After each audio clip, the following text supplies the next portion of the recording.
आज मैंने जो खारी बनाई है ये 100% गेहूं के आटे से बना करके तैयार करी है। और अगर आप इसे बेक करके बनाना चाहते हैं तो आप आराम से इसे बेक करके भी बना सकते हैं। और ये देखिए कितनी खस्ता बन करके तैयार हुई है। आप इसकी एक एक लेयर गिन सकते हैं कि इसमें कितनी लेयर है। और इस तरीके से बनाएंगे तो सारी लेयर आपको खुली हुई मिलेगी।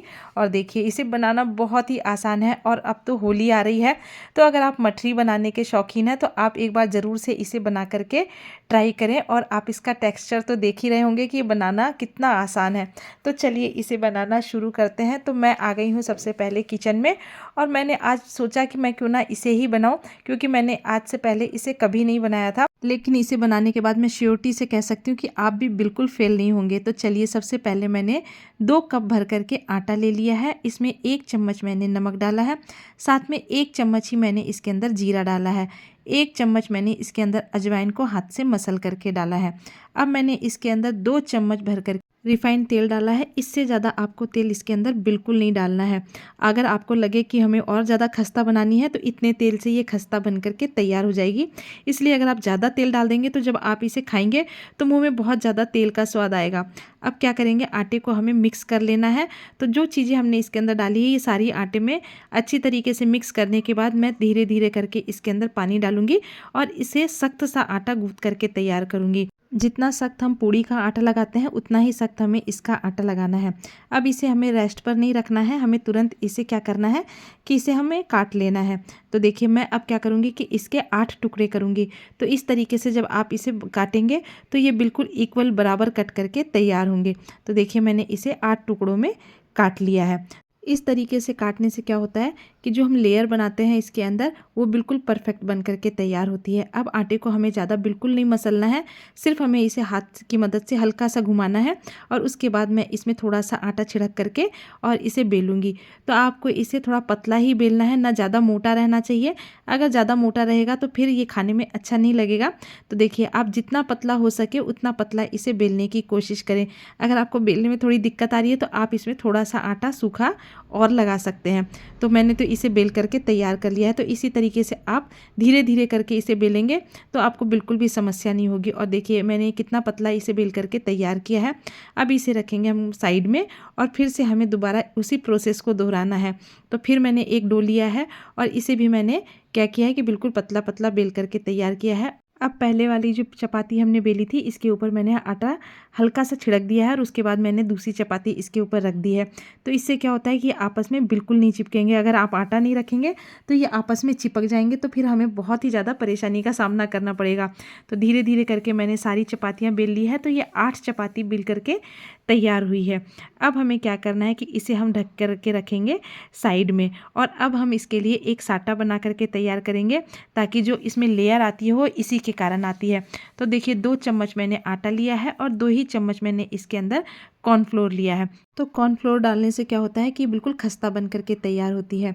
अब क्या करेंगे कि इसके अंदर मैंने घी को पिघला करके डाला है, लेकिन आपको ध्यान रखना है कि घी गर्म बिल्कुल नहीं होना चाहिए। यानी कि घी मेल्टेड भी होना चाहिए लेकिन गर्म नहीं होना चाहिए। तो मैंने घी को थोड़ी देर धूप में रख दिया था, तो उससे क्या है ना कि घी पिघल गया था और इसके बाद मैंने इसके अंदर डाला है। तो घी डाल करके ही आपको इस बैटर को तैयार करना है।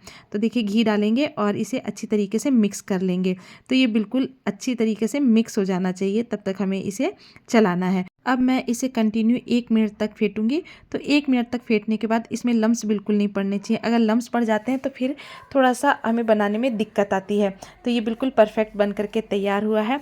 अब जो रोटियां हमने बेल करके रखी थी तो मैं क्या करूँगी कि इसके ऊपर इस साटे को धीरे धीरे करके फैलाऊँगी। तो आप हाथ की मदद से इसे फैलाएँ, क्योंकि इसमें घी होने के कारण ये जम जाता है बहुत जल्दी।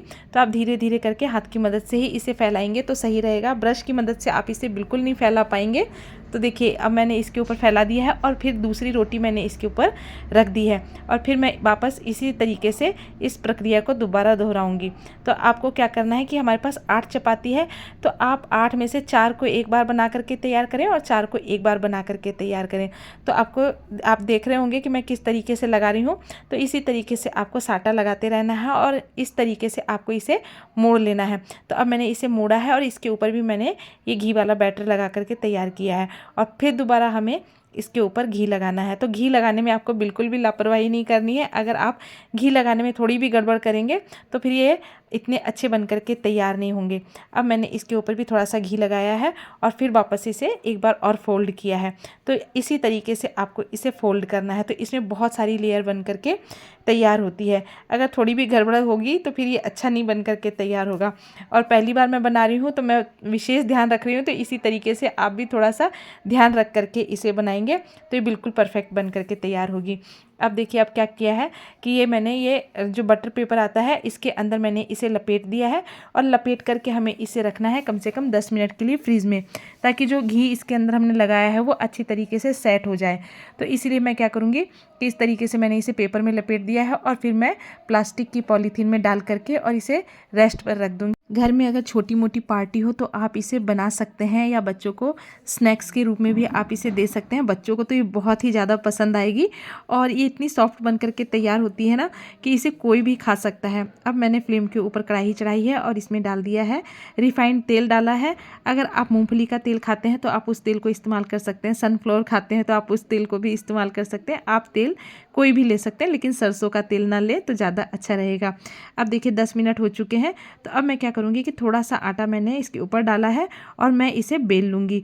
तो बेलने में हमें थोड़ी सी दिक्कत होगी क्योंकि आटा थोड़ा सख्त हो जाता है फ्रीज़ में रखने के कारण और घी भी जम चुका है, तो इसे बेलने में हमें थोड़ी सी दिक्कत होगी। लेकिन आप थोड़ा सा दम लगा करके इसे बेलेंगे तो ये बिल्कुल परफेक्ट बेल करके तैयार हो जाएगी। अब इसके किनारे हमें काट करके हटा देने हैं। तो इससे क्या होता है ना कि एक बिल्कुल प्रॉपर शेप बन करके तैयार होती है। जैसी शेप हमें चाहिए वैसी परफेक्ट शेप निकल करके आती है। तो इसके चारों तरफ के कोने मैंने हटा दिए हैं और इसे हम बाद में काम ले लेंगे, क्योंकि अभी हमें और भी बनाने हैं। तो उनमें से भी जो वेस्टेज निकलेगा तो सारे आटे को हम मिला करके और बाद में बेल लेंगे। अब क्या करेंगे कि आपको जैसी भी शेप पसंद हो आप उस शेप में इसे काट सकते हैं, लेकिन मैं तो क्या करूँगी इसे बिल्कुल चौकोर चौकोर काट करके तैयार करूँगी। तो आपको इस चीज़ का ध्यान रखना है कि हमें इसके ज़्यादा बारीक टुकड़े नहीं करने हैं, यानी कि ज़्यादा छोटे टुकड़े नहीं करने हैं। आप थोड़े से बड़े बड़े टुकड़े करेंगे तो इससे क्या होता है कि लेयर बहुत अच्छी खुल करके तैयार होती है। अगर आप ज़्यादा बारीक बारीक टुकड़े कर देंगे, यानी कि बिल्कुल छोटे छोटे टुकड़े करेंगे, तो फिर लेयर उतनी अच्छी नहीं खुलती है, आपस में फैलने लगती है। अब मैंने देखिए एक बैच को काट लिया है और मैं इसे साइड में रेस्ट पर रखूँगी। अब हमने जो तेल गरम किया था तो तेल हमें सिर्फ इतना ही गरम करना है कि जब हम इसमें डालें तो इसके डालने के बाद बिल्कुल धीरे से इसमें बुलबुले आने चाहिए। अगर गरम तेल में डालेंगे तो उससे क्या होगा कि ये पकेंगे नहीं और ये जलने लग जाएंगे, यानी कि बिल्कुल ब्राउन हो जाएंगे लेकिन अंदर से कच्चे रह जाएंगे। तो तेल का आपको बहुत ध्यान करके इसे डालना है। और देखिए अब धीरे धीरे करके ये पकने लग गए हैं। जब ये पकने लग जाते हैं यानी कि ये सिकने लग जाते हैं तो ये अपने आप ही ऊपर आने लग जाते हैं। तो अब मैंने चम्मच की मदद से इसे पलट दिया है और आपको फ्लेम को बिल्कुल धीरे ही रखना है। फ्लेम को आपको ज़्यादा तेज़ बिल्कुल नहीं करना है, ज़्यादा तेज़ करेंगे तो सारी गड़बड़ हो सकती है। तो देखिए अब मैं क्या करूँगी कि एक तरफ से जब ये सिक गए हैं तो मैंने इसे झारे की मदद से पलट दिया है और इनका कलर कितना सुंदर आया है, यानी कि ये गोल्डन ब्राउन हो गए हैं। और इस तरीके से जब आप बनाएंगे तो आप बिल्कुल फेल नहीं होंगे, मेरी पूरी 100% गारंटी है। और मैं इसे अब निकाल लूँगी।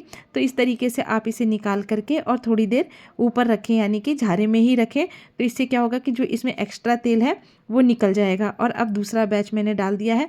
तो मैंने फ्लेम को बंद कर दिया था और तेल को हल्का सा ठंडा होने दिया था, उसके बाद ही मैंने दूसरा बैच इसके अंदर डाला है।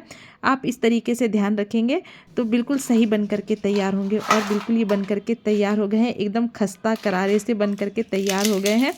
मुझे भी ये बहुत ज़्यादा पसंद आते हैं। तो चलिए आज की रेसिपी इसी के साथ कंप्लीट होती है और मिलते हैं नई रेसिपी के साथ। मेरा वीडियो आपको पसंद आता हो तो प्लीज़ मेरे चैनल को लाइक करें, सब्सक्राइब करें। फेसबुक से देख रहे हैं तो फॉलो करें और मिलते हैं नई रेसिपी के साथ। Take care, bye bye.